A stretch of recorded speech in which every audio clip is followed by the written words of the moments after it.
Hæ, Halló, ég heiti Elsa ég heiti Jonni. og við erum sögukastið. Úp. Nei, Það kemur stundu við. Það er bara... bara in with the flow. Þetta kemur bara í flæðinu, skilur. Þetta er bara... Ég get ekki ráðið því hvernig flæðið virkar, skilur. Nei. Við getum ekki breytt streymi annar. Oh my god. En við erum að taka upp eitthvað annað en Marley núna. Já, fyrst skipti í langa tíma. Mjög langa tíma.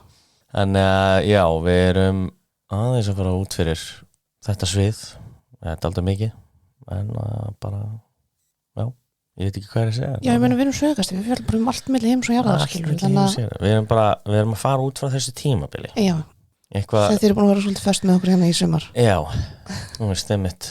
Þetta var ekkert mikill útúrdúr sem ég tók hann inn á milli, sko. Hann með McCarthyismann. Nei, það tengdist Maralyn, skilur. En já, það er allavega eitthvað nýtt í dag. Heldur betur. En, eins og vanlega, þá verðum við að byrja á einhverju Eitthvað juicy. Já, vanlega er það spurning. En ég nefnilega fann eitt sem er mjög áhugavert. Ertu með slúður? Ekki beint slúður en já, þetta er svona lítið sagnfræðilegt mál sem er ekki alveg nógu í heilan þátt. Ok, hvað með það? Mér langaði að segja frá Gulla-laginu, Gulla, líka þekkt sem Mende-lagið. Okay. En árið 1933 þá fór málfræðingurinn Lorenzo Dow Turner og tónlistafræðingurinn Lydia Parrish til Harris Neck í Georgíufylki í Bandaríkjunum til þess að hitta eina konu. Var það Gulla? Það er ekki Gulla. Okay. Hann Lorenzo Dow Turner var svartur málfræðingur sem hefði verið að rannsaka Gullah Geechee fólkið eða fólk í suðurríkjum Bandaríkjanna sem voru eftirlifendur þræla á þessu svæði og töluðu sína eigin máli, sko. Okay. Svona kannski þannig að fólk tengi eitthvað við þetta, þá ef þið muni eftir hana myndinni The Princess and the Frog. Já, og geggjuð. Já, hana litla flugan. Já. Hún ávist að tala með svona Gulla dæmi, sko. Okay. Ég man allavega mjög vel eftir að hún segir alltaf eitthvað Gullah Geechee eitthvað. Þannig að já. Áhugavert. En já, þessi Lorenzo heyrði af henni Amelia Dawley sem kunni lag sem móðir hennar hafði kennt henni. Hann fór þá með Lydia Parrish og tók hann upp. Hún var nefnilega að syngja lag á tungumáli sem enginn vissi hvað væri. Okay. Og er ekki á þessari Gullah Geechee máli, sko. Já, meina, þetta er bara eitthvað allt annað. Þetta er bara eitthvað allt annað. Móðir Amelie hafði lært þetta á móður sinni og hún hafði lært þetta á móður sinni og blablabla og alveg, og það sem það voru eiginlega heimildir. En það var í rauninu svona indigenous. Já. En enginn veit hvaðan og það er rosalega erfitt að rekja einhverja svona ættfræði hjá þrælum því miður að þá var eiginlega ekkert hægt að stúdera þetta. Lítið gerðist eftir að þau tóku þetta upp, þangað til 1980 þegar Joseph Opala, félagsfræðingur, fann upptökuna aftur. Hann ásamt Cynthia Smith, þjóðernis tónlistafræðing, eitthvað ethnomusicologist heitir þetta. Já, ég vissi bara ekki það að vera. Ekki heldur, þetta er mjög áhört. Og fór líka með málfræðingnum Taziev Koroma. Þau fóru til Sierra Leone þar sem það gæti verið mögulegt að þetta lag gæti hafa verið frá. Þau leituðu lengi vel en lítið komaði.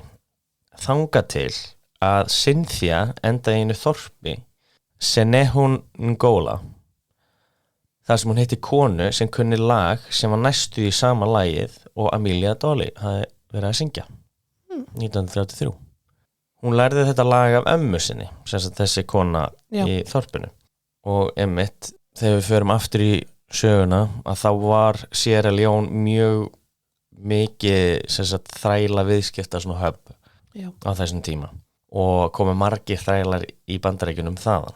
En dóttir Amelie og fleiri fjölskyldumeðlimir voru boðnir til Sierra Leone 1997 og voru þau velkomin í Freetown. Þeim var síðan flogið með þyrlu til Senehun Ngola þar sem við fengum að hitta fjölskyldumeðlimi langt aftur í fortíð.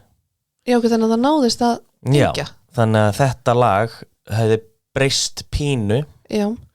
frá sem sagt því að fara til Bandaríkjanna en var í rauninni nákvæmlega sama lag. Já. Og þetta er sem sagt í rauninni svona hálfgert útfaralag. Já. Og mjög áhugavert einmitt að þetta hljómar eiginlega nákvæmlega eins eftir 200 eða 300 ára tvísturinn, skilur. Já, við erum svona samið þá svona hrynjandi og... Já. Þannig að já, þetta er frekar magna að þetta hafi actually fundist og þau náðu að tengjast aftur. Einmitt, það er galið. Það er rosa galið. Ertu með upptöku af laginu? Það er sem sagt, það meikar ekki sens að spila þetta hérna en ég get reynt að koma þessu inn í þáttinn. Ok. Því miður náði ég ekki að þetta hljóðinu af þessu. En já, ég mæli endilega með að ég googli þetta.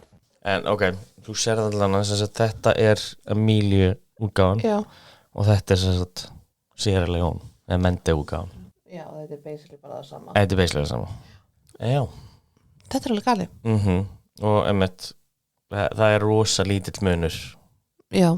Frá því sem sagt 1933 og það sem er sungið í Sierra Leone. Já. Alveg galið. En já, þetta var svona litli sagnfræðimólin í byrjun. Já. En já, ég er ekki bara að fara að tala um galalagið, heldur þá er líka að fara að taka mál dagsins. Og ekki bara vinda okkur í það. Er það ekki bara? Þetta máli sem búið að vera smá hausverkur fyrir þig.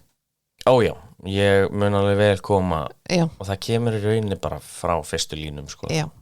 En í dag, kæru hlustendur, að þá erum við stödd á Ítalíu á 16. öldinni. Sjokkar fyrir þig. Ég veit, ég hef mjög mikið áhuga á Ítalíu. Skal alveg viðurkenna það. Okay. Það er búið að vera mikil uppbygging listalega, arkitektúrlega og bæjarskipulagslega. Medici fjölskyldan er búin að vera að leggja pening í borgina sínar í tæplega 200 ár á þessum tímapunkti. Og það er þá sem að við kynnumst manneskjunni sem ég ætla að fjalla um í dag. Hann Caravaggio, málari extraordinær og slagsmálahundur. Frá því að mála altaristöflur í það að vera kærður fyrir morð. Að þá að lífi hans ein stór þeytivinda. Eitt stórt leikrit. Mjög mikið. Michelangelo Merisi eða Mericcio í einni heimild og jafnvel Merici í annari. Fæddist 29. september 1571 í Milano og eins og heyrist dags að það voru mjög mikið af mismunandi heimildum bara nafnið hans. Bara hvað hann heitir. Já. Ertu vissum að þetta sé sami gaurinn, en ekki bara 3? Já. Sem heitar rosa svipað. Nei, það væri reyndar rosalega fyndið plot twist, en já, nei, því miður þetta er allt sami gæinn. Þegar hann var 6 ára að þá flutti hann með fjölskyldu sinni frá Milano til þorpsins Caravaggio í Bergamo héraðinu til þess að forðast San Carlo pestina. Og einmitt Bergamo er bara rétt fyrir utan Lombardo, í rauninni sem sagt Milano héraði. Já. Foreldrar hans, Fermo Merisi og Lucia Aratori, ólust upp í Caravaggio áður en þau fluttu til Milano. Líklega hafa þau farið til Milano til þess að þéna meira og eins og var mjög algengt þessum tíma. En þrátt fyrir að flýja pestina að þá dó faðir hans Michelangelo úr henni ásamt afa hans og frænda. Okay. Og já, þú sagðir hann að Michelangelo, en það er náttúrulega bara fyrsta nafnið hans sem já, var algengt. Þetta er ekki Michelangelo. Nei. Og ég mun oft vera að kalla hann Michelangelo út af því að sem sagt, í ítölskum heimildum þá er hann frekar talaður sem Michelangelo. Já. Út af því að hann, þú veist, Caravaggio í rauninni er bærin og það var oft sem sagt að veist, þeir voru kallaðir Michelangelo Merisi da Caravaggio. Já. Veist, eins og Leonardo da Vinci. Já. Veist, hann er bara frá Vinci. Já. Skilur. Og síðan bara verður þetta svona pínu áfast við þau lengar mér. En ég bara segja að þannig að fólk sé ekki að ruglast að það sé gaurinn sem að málaði hann að þakja á Sistín. Já, en þetta er, ég meina alltaf þegar ég segi Michelangelo nema ég takja sérstaklega fram og þá er ég að tala um Caravaggio. Já. Okay. En í Caravaggio að þá komst fljótt í ljós að Michelangelo litli hafði mikinn áhuga á málverkum og teikningum. Þrátt fyrir að Caravaggio lítið þorp að þá var mikið list til sýnis í kirkjunni. Á þeim tíma að til þess að sýna mikilvægi sitt að þá þurftu stjórnendur hverra borgar, bæs eða þorps, að bjóða upp á mikla list í bænum sínum sem þau réðu yfir. Og þetta er rauninni bara svona statusmerki í rauninni að einmitt, ef að kirkjan er ógeðslega flott þá hlýtur að vera eitthvað í gangi hana. Já. Þar með fekk hann mikinn innblástur og móðir hans sá strax að hann væri mjög hæfur teiknari. 1584 þá flytur mamma hans aftur til Milano með öll 4 börnin. Ekki komst ég að því hvers vegna hún hafi farið aftur til Milano. Það er ekki neina heimildi þannig séum það. En ein kenningin sem ég hef og svona eina sem ég dettur í hug er til þess að koma Michelangelo í kennslu, svona að vera undir einhverju málara. Já, líka kannski bara meira það í borginni heldur en í þorpinu. Já, 100%. Og hann fór í svona kennslu hjá honum Simone Peterzano sem var lærlingur hjá Titian sem var mjög frægur málari frá Fenum. Hjá honum fékk hann mikla ást á náttúrunni að mála hluti og módel og að mála sérstöku eiginleika ljós. Þessi áhugi hans á ljósi verður mjög einkennandi í verkunum hans. En ég kem betur því seinna. Lítið er vitað næstu ár líf hans. En eitt er víst að móðir hans deyr 1590 eða 91, eitthvað á þeim tíma. Og samkvæmt einhverju heimild að þá á hann að hafa fengið einhvern pening í arð frá henni. Já, hvað er hann gamall þarna? Þarna er hann sem sagt 1920 okay. á því bili. Samkvæmt sem var náttúrulega bara vel fullorðið á þessum tíma. Já, mjög fullorðið. Ég meina, þú varst í raun orðin fullorðin 15 ára, sko. Þannig að, já, það er mjög breyti standardar. Já. En samkvæmt Giovanni Pietro Bellori þá á hann að hafa farið til Fenea milli þess sem hann er hjá Peterzano og að mamma hans deyr. Hann skrifar í líf listmálara, myndhöggvara og arkitekta sem er í rauninni bara svona sakralegt hefti frá 1672 að hann hafi farið þangað vegna einhvers vesens og orðið mjög heillaður af stíl Giorgione sem er listamannsnafn Giorgio Barbarelli da Castelfranco og þýðir í rauninni bara Georg Stóri frá Castelfranco. Já, Giorgione er einmitt bara Stóri Georg. Já. En Caravaggio á að hafa málað einhver verk sem voru af svona óspilltri náttúru og ekki með hans þekkta svarta bakgrunn sem hann í rauninni nýti sér mun meira seinna mér. Nýtir hann sér það til að sína ljósið þá betur? Svarta bakgrunn, já.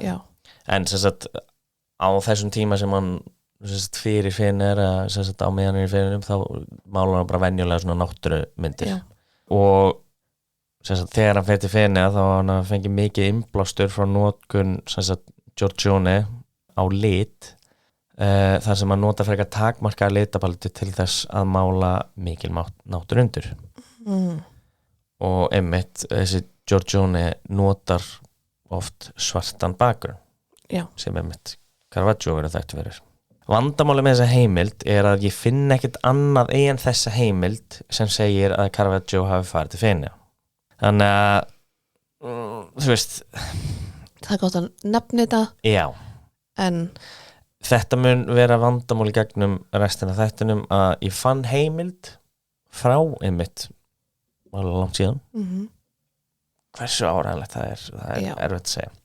En svona það eina sem styður þessa kenningu er einmitt að Giorgione mála nokkuð málverk á manneskjum sem er með alveg svartan bakgrunn og einmitt sem einkennir Caravaggio. Þannig að mér langar allan að nefna þetta að hann gæti hafa farið.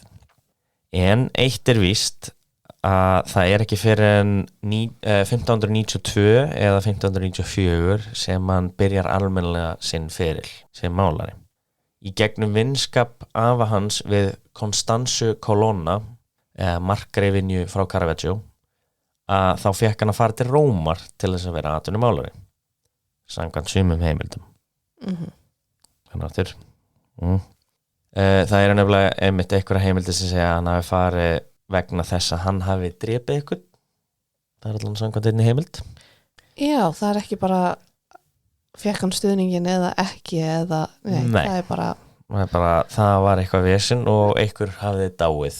Eða það var allt í blóma og hann fékk bara þvílingan stuðning til þess að fara að vinna. Það geti líka verið. Nei, ég er að segja að það hljóma þannig. Já. Svo sé annarkvort eða. Já.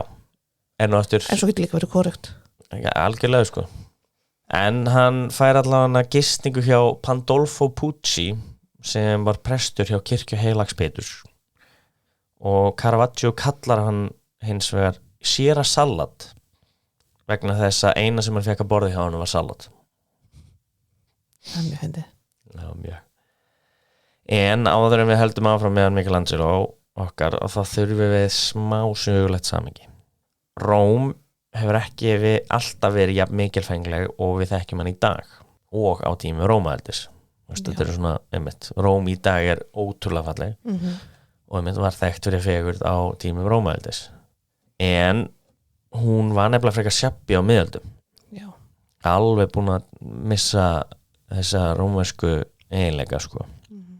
Petrarca sem er svona frægur heimspekingur á endurreisnum tímabilinu sagði 1367 að ekkert væri eftir af gömlu Róm nema útlínur eða mynd.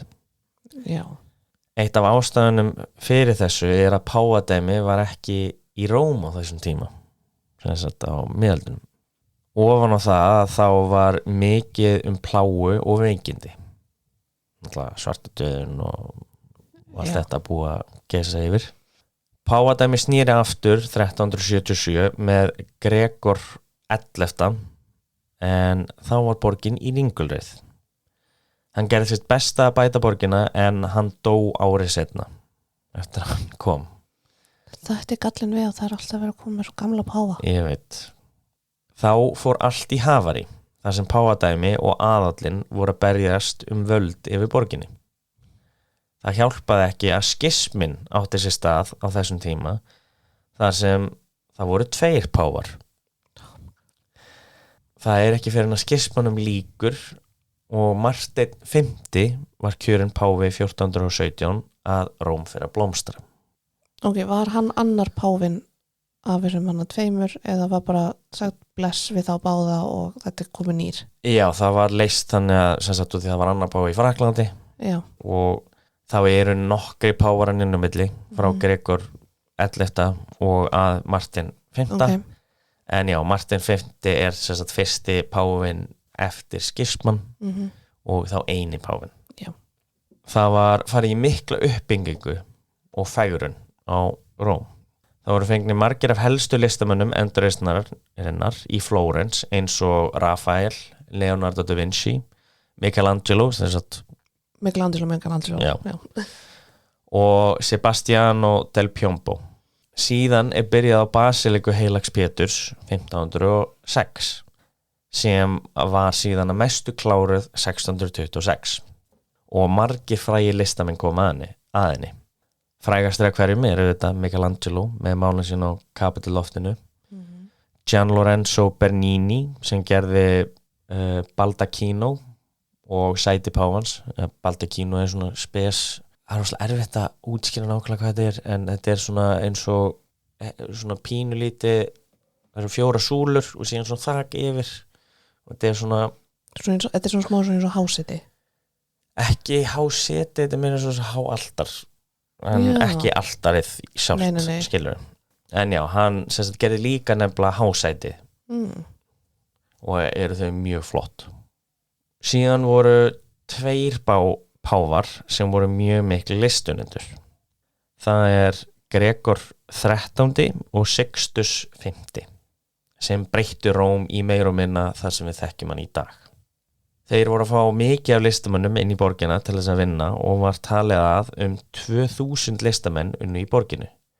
Nota bene að það voru aðeins 100.000 manns sem bjuggu í Róm á þessum tíma. Já, það er alveg galið. Rosa mikið. Hann Clemens VIII tekur síðan við páfadæmi 1592 og þar erum við komin að því þegar Caravaggio kemur inn í myndina. En já, það búið að vera mikil uppbygging og hún mun fallegri heldur hún var frá miðöldum og einmitt mjög svona góður tímapunktur til þess að koma inn sem listamaður. Já, samt með svona marga þetta hefur örugglega verið svona smá Þetta var rosa mikið keppni já, en einmitt það var verið að reisa nýjar kirkjur bara út allt þannig að það var alveg nóg að vinnu. já, En aftur að Caravaggio hann var orðin frekar þreyttur á matnum hans Sierra Salads og ákvað að gista hjá einhverjum listamönnum í staðinn. Hann fer fyrst til sigilska listamannsins Lorenzo Carli og vinnur þar í stúdíónu hans í smá tíma.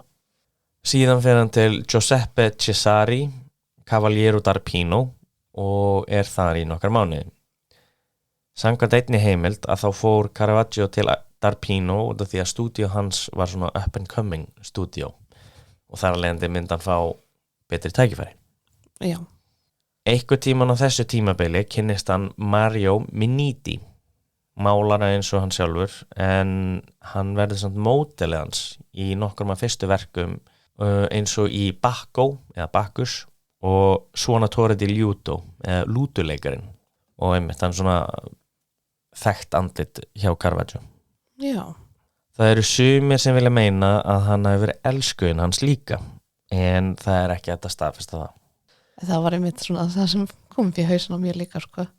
Það er nefnilega oft þannig að einmitt, málarar eru oft í sambandi við módelin sín já, og væri það ekkert skrítið í rauninni nei, og burt sér frá hvað margir halda með sem sagt, samkynhneigð á eldri tímum að þá var hún ágætlega við liðin í Ítalíu á þessum tíma.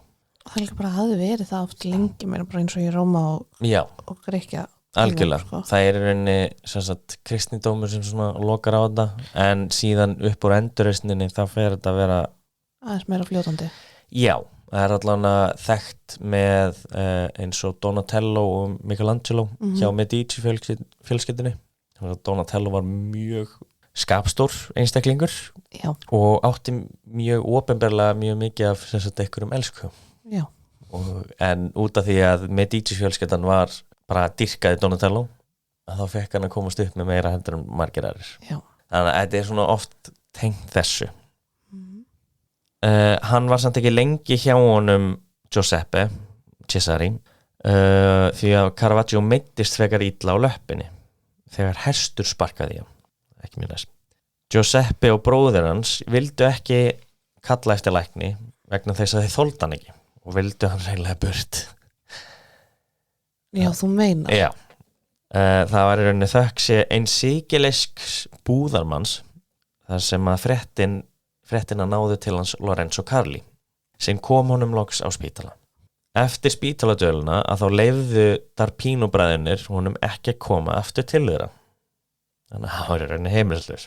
En þökk nokkura gentlemanna að þá leystist vandinn hans. Annar listamaður á nafninu Prospero Orsi sem hægt að þýða sem Birnir blómstra sem mjög fyndi. já, það er smá hindi Já, sem sagt Prospero hjálpaði honum að finna gistingu annars þar. Hann fann hana hjá Fantine Pendrignani. Orsi í samvinnu með málverkasalunum Constantino Spada hjálpuðu Caravaggio að selja sín fyrstu málverk. Þetta er rosa mikið af nöfnum já, og í rauninni er þetta nöfn sem ég að fara að nefna einu sinni og þau komi aldrei aftur. ok, Þannig að þið þurfa ekkert að muna neina þessum nöfnum í rauninni, nema ég nefni þau oftar.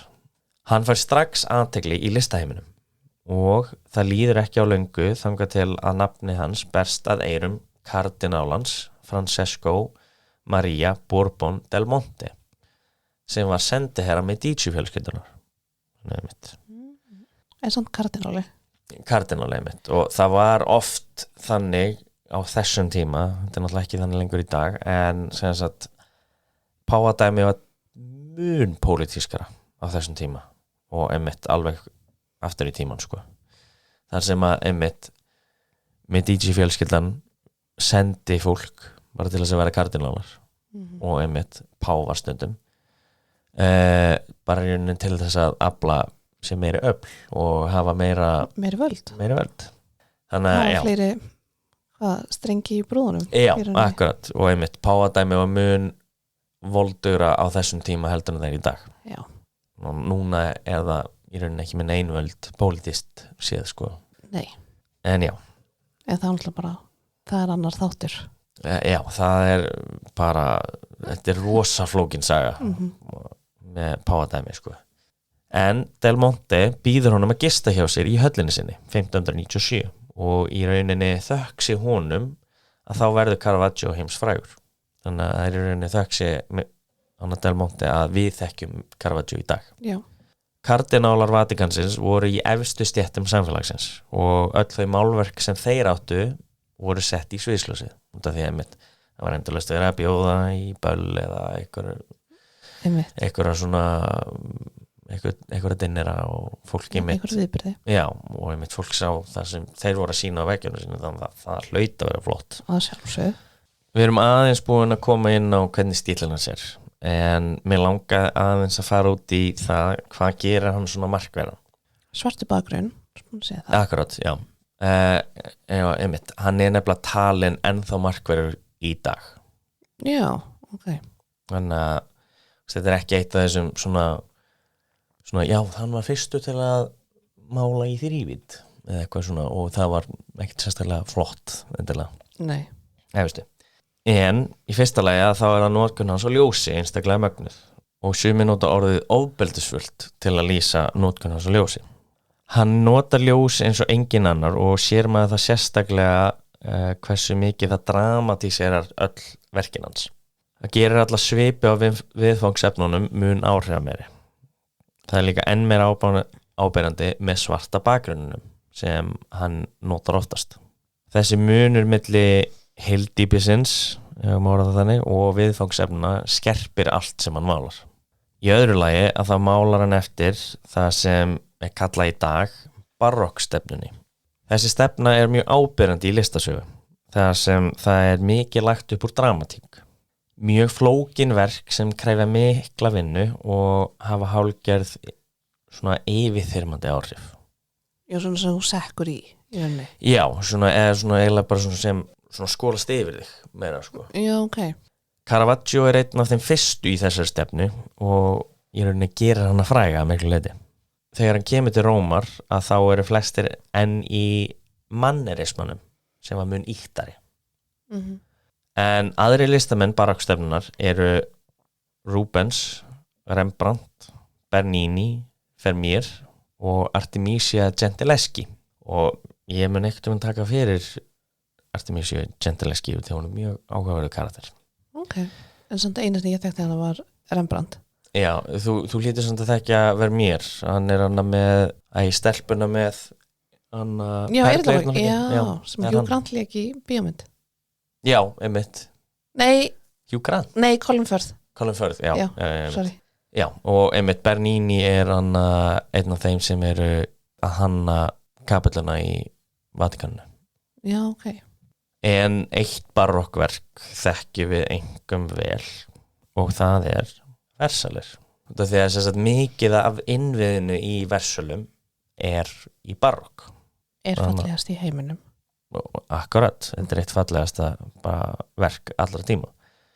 Sko, utan á þá er þetta mjög sagt, mikið af klassisisma og alveg elsta byggingin er 13. aldar eins og plastikós. Já. En innviðið er meira og minna allt í barokk. Þannig að einmitt, við þekkjum þessa stefnu frekar vel. Já, en það er ekkert betra. Ég veit. En Versalir. Við farið. Ég veit, við förum. Þú er líka bara einu sinni komið. Nei, 90 ár. Já, ég veit, það er ekki nóg. Já, einu sinni með mér. Já, ok, fyrir ekki.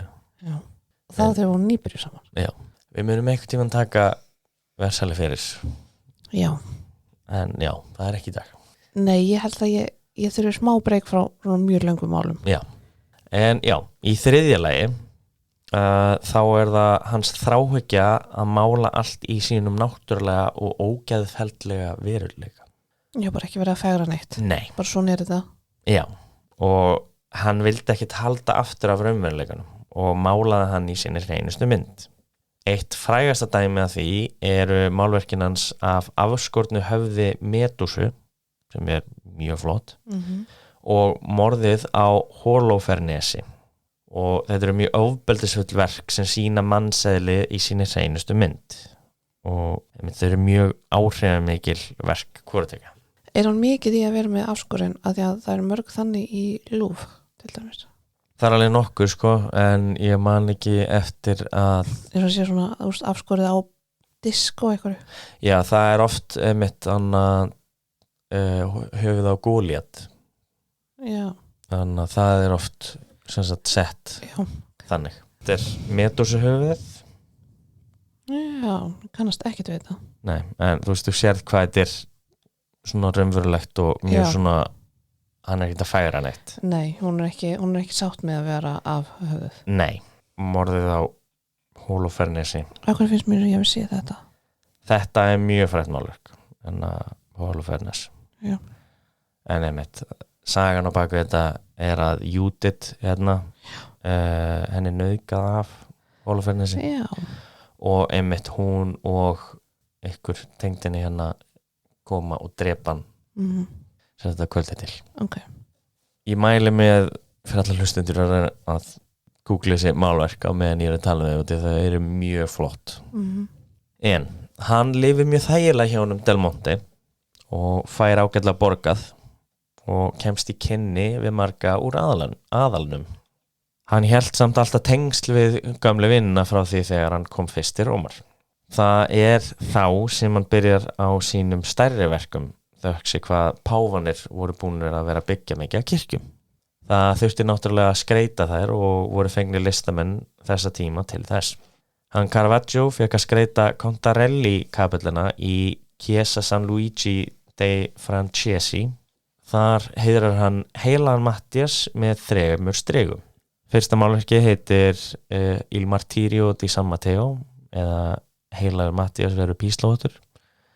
Seinna málverki er Vocazione di San Matteo eða áköllun heilags Mattiasar og seinasta var San Matteo e l'Angelo eða heilagur Mattias og engillin. Það seinasta þurfti hann að gera aftur því að það var talið of raunverulegt. Já, meinar. Já. En þökk sér nýjustu tækni þá getum við séð hvað hann málaði. Já, séð undir. Já, og hann málaði Mattias sem mann sem kunni ekki að lesa, þar sem engillin þarf að hjálpa honum. Hann engillin er að leiða hendin hans yfir textan. Já, en hún sé blindur í rauninni.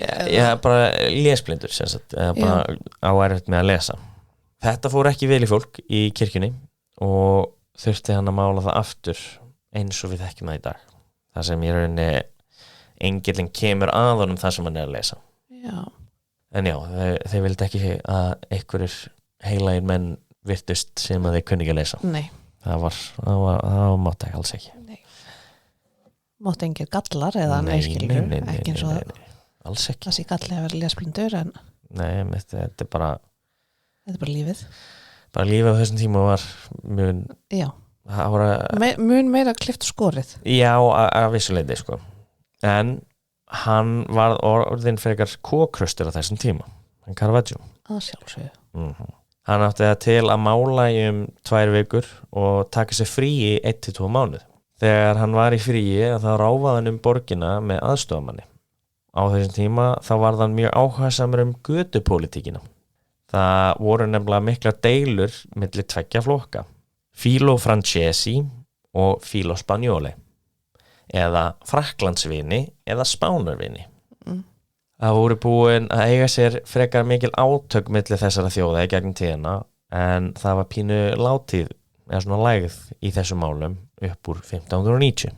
Það átti þær afleiðingar að það voru margir hermenn sem voru látnir fara úr hernum. Sumir af hverjum rötuðu til Rómar. Þannig að það voru margir ungir og vopnaðir menn sem ráfuðu götum Rómar í leit að einhverju ástæðu til þess að draga fram sverð. Frábært. Þeir skiptu sér í þessar 2 fylkingar og það urðu mikil átök á milli þeirra og mjög tíð. Michelangelo okkar var mökksáttur því að það skipti engu máli hver spurði, hann var bara til í slag. Hann fór með sverð á mitti og gortaði sig yfir því hversu góður hann væri með sverð. Þegar einhver Frakklands eða Spánavinur fór eitthvað að eipa sig við hann, þá var hann alltaf til í slaginn. Það var síðan 1598 sem hann var handtekinn fyrir það að vera með sverð án leyfis. Hann sagðist vera málari Cardenals del Monte og yfirlisti því að hann ætti, og þar ætti hann rétt að ganga með sverð. Ægir. Það einmitt, hann var mjög góð með sig. Frábær típa. Algjör sjarmur.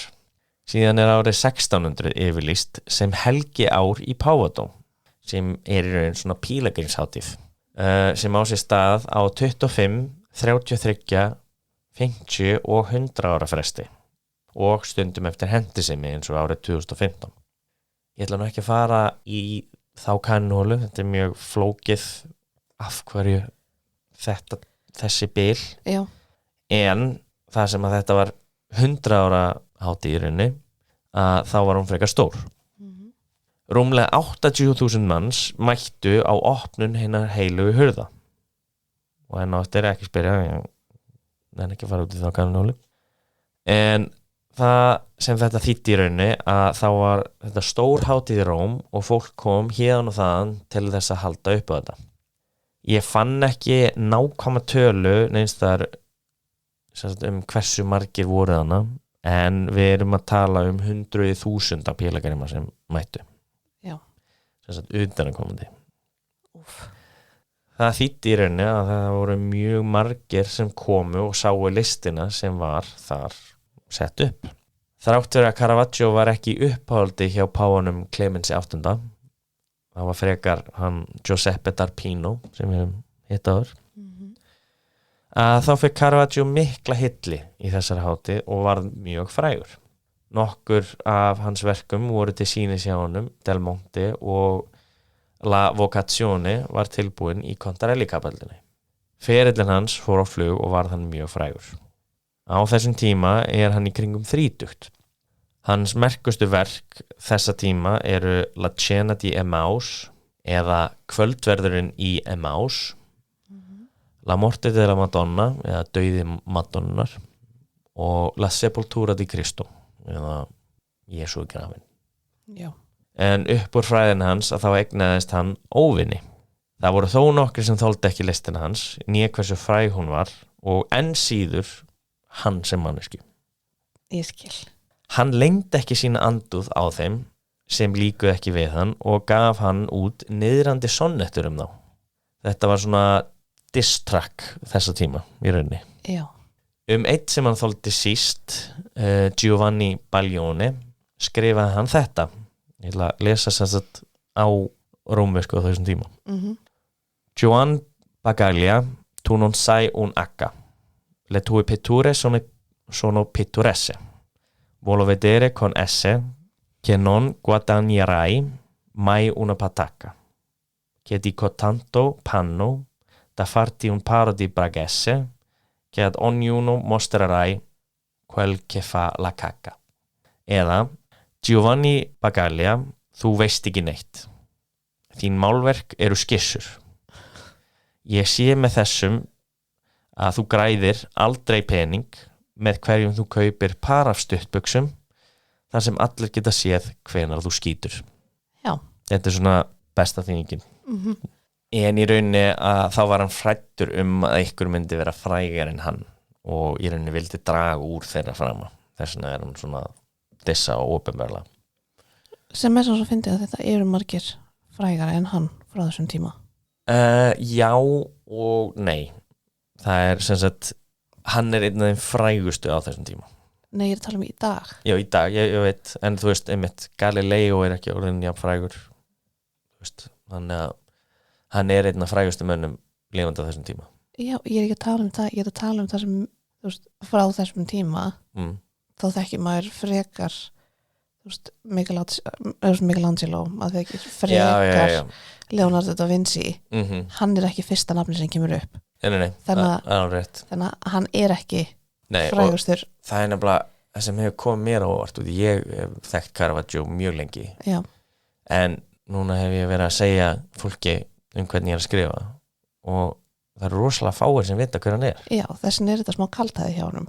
Já, en þú veist, hann veit það ekkert á þessum Nei, ég veit það, en ég er samt bara að segja svo smá gott á egoð hans að nokkur 100 árum seinna þá er hann ekki frægastur frá þessum tíma. Nei, algjörlega. En árið 1604 var hann í mjög miklu veseni við lögin. Í byrjun árs að þá var hann kærður fyrir að hafa kastað disk af ætiþyslum í þjón sem vann á tafinu. Í október var hann handtekinn fyrir að hafa kastað steinum í lögregluna og í nóvember var hann settur í steinin fyrir meiðyrði. En þökk sé Del Monte að þá var þessu sópað undir borðið. Hann var ekki lengi á toppnum í listaheiminum síns tíma. Það urðu páfaskipti 1605 eftir að Clemens VIII felli frá. Hann Camillo Borghese er kjörinn og verður Páll V.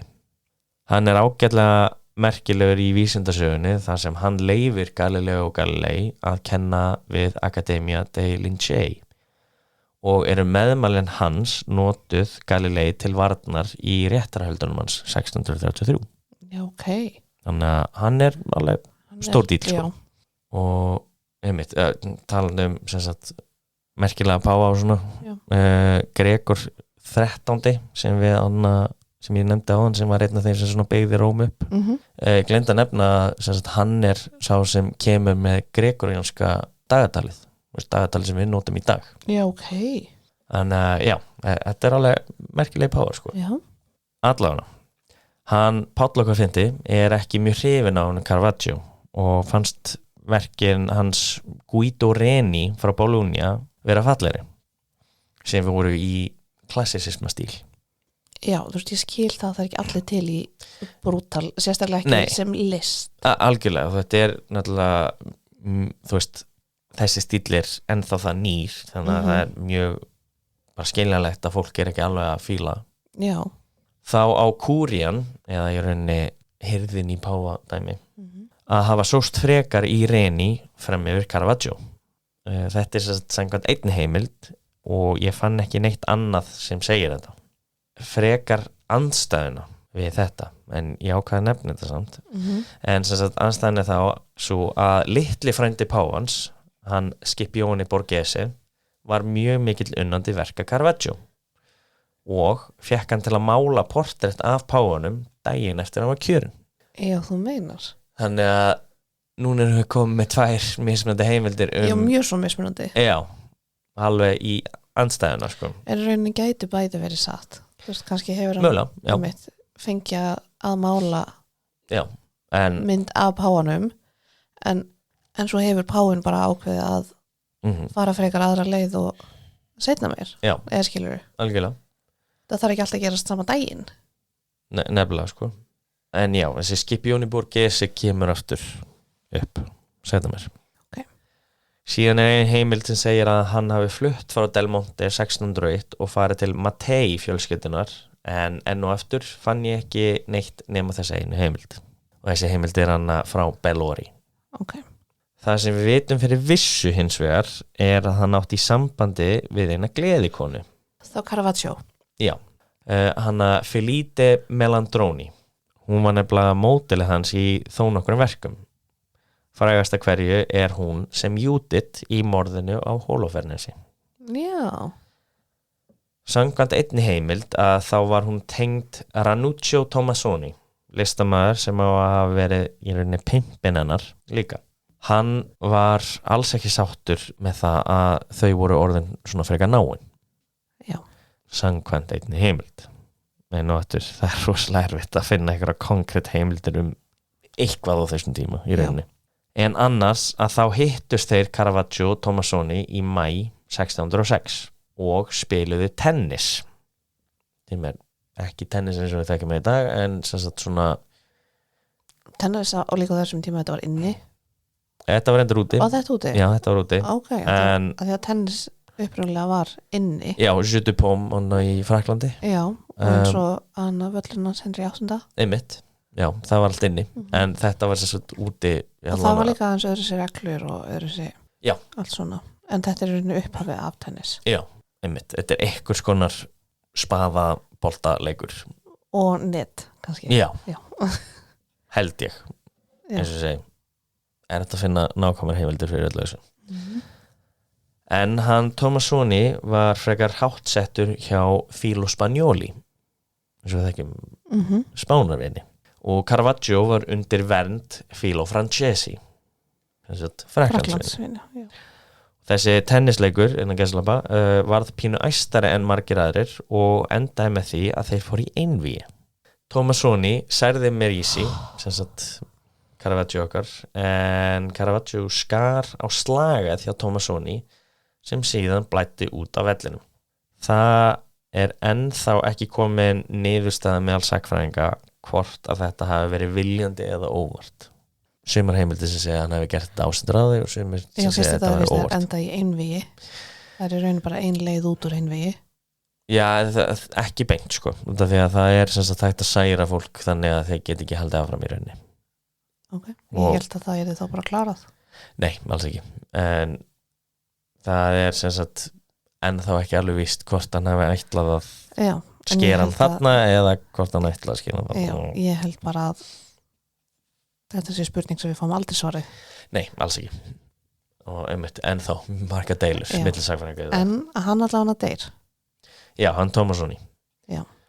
Hann Caravaggio varð að flýja Róm í kjölfar þess og þar sem að hann var dæmdur til dauða með hálsvögnum þetta svo mikið vitleysa ég veit og það ég ekki tala að hann hafi verið dæmdur til dauða ég bara nei, en bara allt þetta af hverju þarf að vera eitthvað svona metingur og ég veit ég skildi ekki ég veit en með hjálp nokkra velunara að þá fekk hann aðsetur í Napoli þar málaði hann nokkur verk eins og La Flagellazione di Cristo eða Hýðingu Krists og sko ástæðan fyrir ég að segja heitið í staðin fyrir íslensku heitin í rauninni þannig að fólk geti googlað þetta já út af því að það ekkert endilega fáir upp réttu mynd eða googlar þetta á íslensku nei. Hún gekk vel í Napoli en fór þaðan í júlí 1607 ég fann aldrei neina útskýringu á því af hverju hann fór þaðan en veistu því að ferillinn var alveg að ganga vel hjá honum hana og fekk mikið af verkefnum gerði hann ekki bara eitthvað skandal mögulega, það alveg líklegt ég myndi alveg trúa upp á hann sko en það bara ekkert af hverju hann settist að í Möltu og fór yfir á bát heilagar Jónsreglunar og gerðist síðan riddari í þeirri reglu það gæti hafa haft eitthvað að gera með það mögulega sem sagt að út af því að hann sigldi með þeirra skipi og var síðan meðlimur reglunar hann var síðan gerður að riddara hlýðninar af stórmeistarunum Alof de Vignakurt 14. júlí 1608. Stórmeistari Alof vissi af fortíð Caravaggio sem hefði í rauninni hátt að hindra inngang hans inn í regluna en hann fekk skriflegt leyfi frá páfanum til þess að hleypa honum inn. Þetta var tími mikils friðar í lífi Caravaggios og gerði hann mikið af flottum verkum á þessum tíma.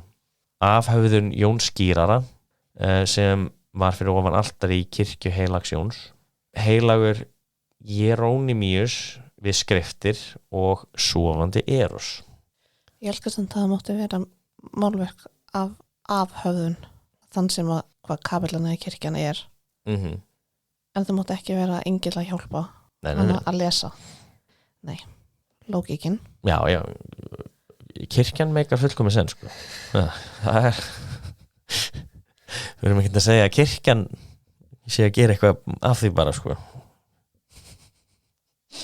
En þetta endist ekki lengi hjá okkar manni því að í ágúst 1608 að það var hann aftur komin í klandur.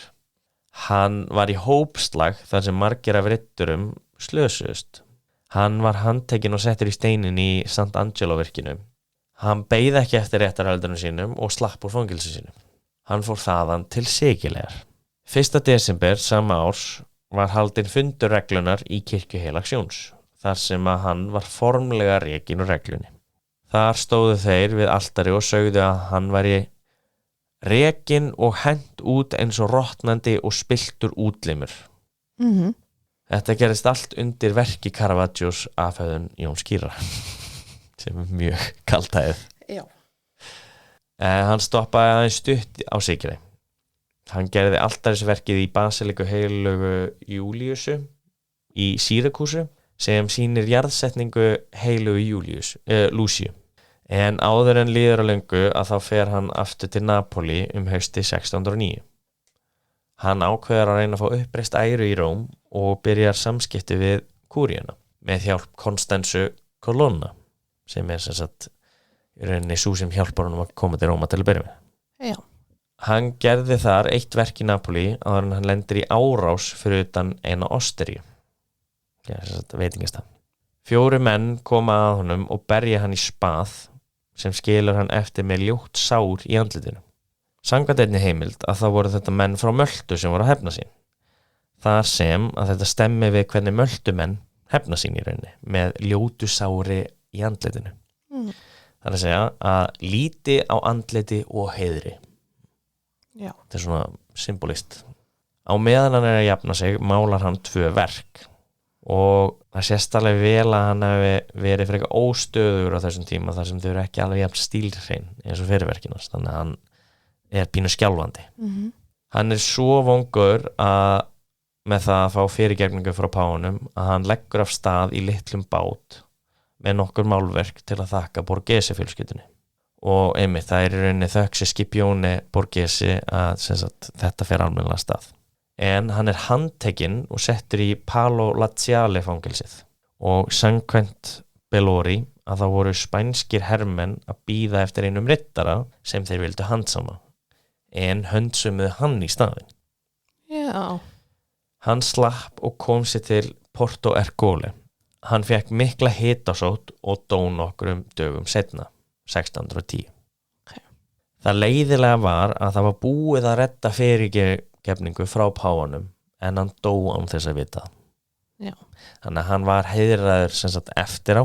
Já, en að því að hann alltaf flúði í staðan fyrir að reyna. Hann hefði verið dáinn sko 1606 ef hann hefði ekki flúið. Já, ok. Hægt er að segja að hann sé einn ef ekki sá mikilvægasti málari síns tíma.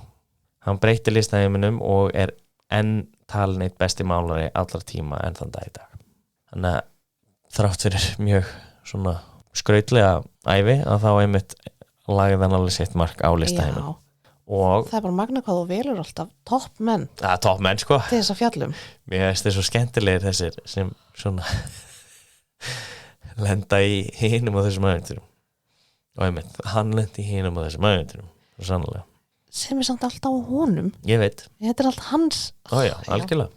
En sagan er ekki alveg búin. Út af því að það var að finnast eitt verk. Já, ok. Nýlega sem er elsta verkið sem þetta er eftir hann. Ok, og hvar fannst það? Og hvernig?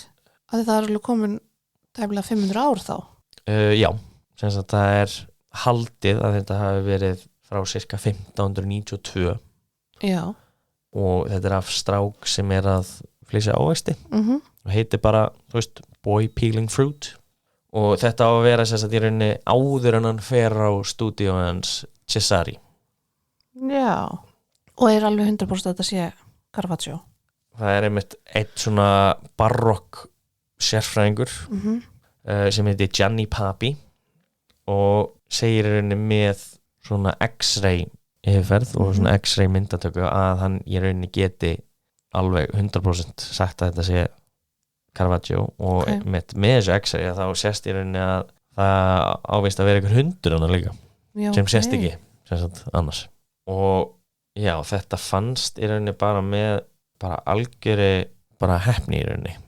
Það eru nokkur svona verk sem eru mjög svipuð þar sem að hann á að hafa gert í rauninni sama verki í rauninni aftur og aftur og í rauninni selta bara oft.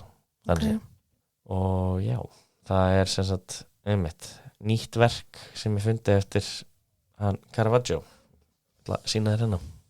Já. Einmitt staðfest að þetta sé hann. Já.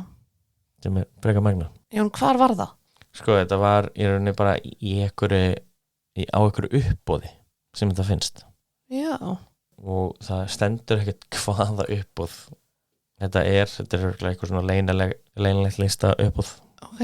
Og einmitt sá sem keypti það heyriði í þessum Gianni Papi. Já. Og eftir einmitt þó nokkur test að þá kemur þið ljósa þetta er í alvöru Caravaggio. Ok, geggjað. Þannig að já, Og þetta er sagan þetta er sagan af honum Caravaggio. Hann átti stórmersamt líf Já, og einmitt, en gerði marga merkilega hluti. já, já. En já, þetta er allt í dag. Þannig að þá eru bara takk fyrir að hlusta Já, og já, og við heyrumst. þá getur næst. Bye.